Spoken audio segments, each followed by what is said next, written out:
रिया एक निडर लड़की थी। उसे रहस्यमयी जगहों पर जाने और उनकी सच्चाई जानने का जुनून था। एक रात उसके दोस्तों ने उसे चुनौती दी कि वह शहर के बाहर वाले पुराने श्मशान घाट में जाकर 1 घंटे अकेले गुजारे। कहा जाता था कि वहां कई लोगों ने अजीब घटनाएं देखी थीं। रात में हंसने की आवाजें, बिना हवा के जलती हुई चिताएं और कभी-कभी तो कोई अदृश्य ताकत लोगों को छू कर गुजरती थी। रिया ने हंसते हुए चुनौती स्वीकार कर ली।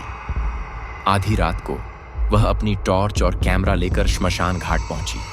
चारों ओर घना अंधेरा था और बीच-बीच में झींगुरों की आवाजें आ रही थीं। पुरानी चिताएं बुझ चुकी थीं, लेकिन राख अब भी गर्म महसूस हो रही थी। वह इधर-उधर घूमने लगी और कैमरे से रिकॉर्डिंग करने लगी।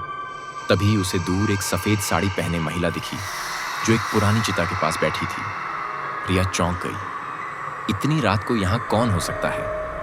उसने महिला को आवाज दी, आप कौन हैं? कोई जवाब नहीं मिला। रिया धीरे-धीरे उसकी ओर बढ़ी, लेकिन जैसे ही वह कुछ कदम आगे बढ़ी, महिला हवा में घुलने लगी और गायब हो गई। रिया के रोंगटे खड़े हो गए। वह तुरंत मुड़कर वापस जाने लगी, लेकिन तभी उसे पीछे से किसी के रोने की आवाज आई। बचाओ, मुझे यहां से बाहर निकालो। उसकी सांसें तेज हो गईं।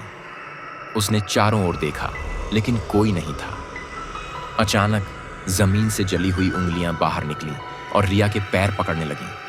वह घबरा कर गिर पड़ी और उसकी टॉर्च दूर जा गिरी। अब चारों ओर अंधेरा था। अचानक किसी ने उसके कान में धीरे से कहा, तुम आ गई हो, अब लौट नहीं सकती। रिया ने चीखने की कोशिश की, लेकिन उसकी आवाज घुट गई।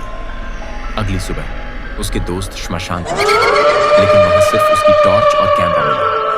कैमरे में आखिरी रिकॉर्डिंग थी, एक जली हुई आत्मा जो उसकी ओर बढ़ रही थी। रिया फिर कभी नहीं मिली।